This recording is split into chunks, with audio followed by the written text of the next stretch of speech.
Secrets of God's में आप सभी का एक बार फिर से स्वागत है। और इस वीडियो में आपको ये बताऊंगा कि ऐसी एक मान्यता है, आपने भी सुना होगा कि श्राद्ध पक्ष में यानी कि पितृ पक्ष में हमारे पितृ कौवे का रूप धारण करके आते हैं और भोजन ग्रहण करते हैं। आपने ये सुना होगा। तो इस वीडियो में आपको हमारे शास्त्र इसके बारे में क्या कहते हैं ये मैं आपको थोड़ा डिटेल में आज बताने वाला हूँ, क्योंकि अभी श्राद्ध पक्ष शुरू होने वाला है जिसे पितृपक्ष भी कहते हैं।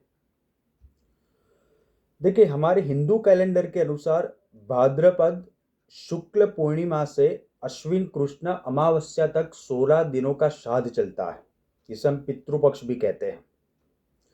अगर हम इंग्लिश कैलेंडर के अनुसार देखें तो 20 सितंबर सोमवार को ये आरंभ हो रहा है और 6 अक्टूबर तक ये चलेगा। मान्यता ये है कि हमारे पितृ कौवों के रूप में आते हैं और श्राद्ध का भोजन वो लोग ग्रहण करते हैं और इससे पितृ तृप्त होते हैं। ऐसा आपने सुना भी बहुत बार होगा। सबसे पहले ये जाने कि शास्त्रों में दो चीजों को, एक पक्षी और एक वृक्ष को पितृओं का प्रतीक माना गया है। एक है पक्षी जो है कौवा और दूसरा वृक्ष यानी कि पीपल का पेड़। ये दोनों पितृ के प्रतीक यानी कि पितृ के रूप भी माने गए। तो श्राद्ध पक्ष में शास्त्रानुसार कौवे को खाना खिलाकर और पीपल को जल देकर आप अपने पितरों को संतुष्ट कर सकते हैं, ऐसा शास्त्र में कहा गया है। अभी शास्त्रानुसार श्राद्ध पक्ष में अगर आप कौवों को भोजन खिला रहे हैं तो उसका अर्थ यह है कि आप अपने पितरों को भोजन खिला रहे हैं।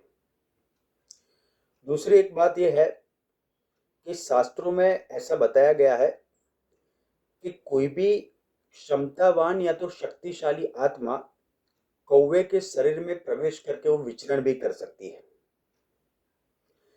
हम कौवे को अतिथि आगमन का सूचक भी मानते हैं, यानी कि कौवा जब भी बोलता है, आपने सुना होगा लोग कहते हैं कि कोई मेहमान आने वाला है, वो इसलिए क्योंकि उसको अतिथि आगमन का सूचक बताया गया है। और कौवों को पितरों का आश्रम स्थल भी माना जाता है। आश्रम स्थल का अर्थ यह है कि कोई भी पुण्यात्मा या कोई भी क्षमतावान आत्मा कौवे के शरीर में प्रवेश करके उसके अगले जन्म के लिए उचित समय और गर्भ का वो इंतजार कर सकती है। ऐसा भी कहा गया है एक जगह पर कि कोई भी जीवात्मा हो, मृत्यु के बाद उसकी आत्मा सबसे पहले कौवे के शरीर में ही प्रवेश करती है और बाद में उसके अगले जन्म का निर्धारण उसके कर्मानुसार होता है। ये भी कहा गया है, लेकिन शास्त्र इसकी पुष्टि नहीं करते, अगर मैं आपको मेरे नॉलेज के अनुसार बताऊं तो। दूसरी एक बात यह है कि कौवों को यम का प्रतीक भी माना गया है, क्योंकि हमारे जो पितर होते हैं वो सभी यमपुरी में निवास करते हैं, यमलोक में, इसलिए उसको यम का प्रतीक भी हमारे शास्त्रों में कहा गया है। दूसरा, कौवों को शास्त्रों में देवपुत्र भी माना गया है।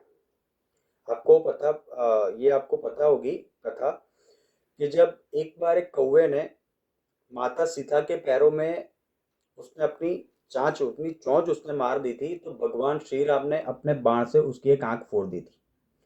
जब कौवों को इस पे पश्चाताप हुआ तब उसको श्री राम की माफी मांगनी पड़ी। तो भगवान श्री राम ने उसको एक वरदान दिया था कि मनुष्य द्वारा तुम्हें दिया गया भोजन उससे पितर तृप्त हो गया, यानी कि पितृ तृप्त हो गए।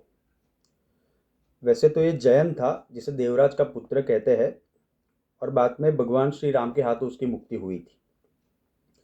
तो तब से श्राद्ध पक्ष में कौवों को भोजन खिलाने का यह जो महत्व है वो बहुत ही ज्यादा बढ़ गया। ये भी कहते हैं कि कौवों को खाना खिलाने से पितृ तृप्त होते हैं, साथ साथ आपका काल सर्प दोष भी अगर होता है तो वो समाप्त होता है। इसलिए हो सके तो आप अपनी छत पे जाकर पितृ पक्ष में, कौवा खाए ना खाए वो बात की बात है, लेकिन उसके लिए अन्न और जल वो आप अवश्य रखें और हाथ में अपना थोड़ा सा अन्न और जल लेकर आप पितरों को समर्पित करने का भाव भी करें, पित्रार्पणम कहते हैं। पुराण की एक कथा में ये भी मिलता है कि ये पक्षी जो है कौवा, उसने अमृत का स्वाद चख लिया था। तब से ये कहते हैं कि कौवे की कभी भी स्वाभाविक मृत्यु नहीं होती, यानी कि कौवे की मृत्यु कभी भी किसी बीमारी या वृद्धावस्था के कारण नहीं होती। कौवे की मृत्यु हमेशा आकस्मिक हो जाती है, यानी कि एकदम से हो जाती है। इसका आभास किसी को नहीं होता कौवे की मृत्यु होने वाली है। इसलिए कौवा एक ऐसा पक्षी है जिसकी मृत्यु आकस्मिक होती है, स्वाभाविक नहीं होती। अगर कोई कौवा मर जाता है तो उसके साथी उस दिन भोजन भी नहीं करते। सफेद कौवा भी होता है लेकिन वो बहुत ही ज्यादा दुर्लभ होता है। तो कौवा का ये एक महत्व है हमारे शास्त्रों में, क्योंकि उसको पितरों के साथ जोड़ा गया है। अगर आप पितृपक्ष में कौवे को खाना खिला रहे हैं, अगर आपका खाना कौवा खा रहा है, तो ऐसा माना जाता है कि आपके पितृ आपसे खुश है, संतुष्ट है। तो धन्यवाद, आप हमारे चैनल पे सब्सक्राइब करें और आप अपने कमेंट्स भी दीजिए। Thank you so much.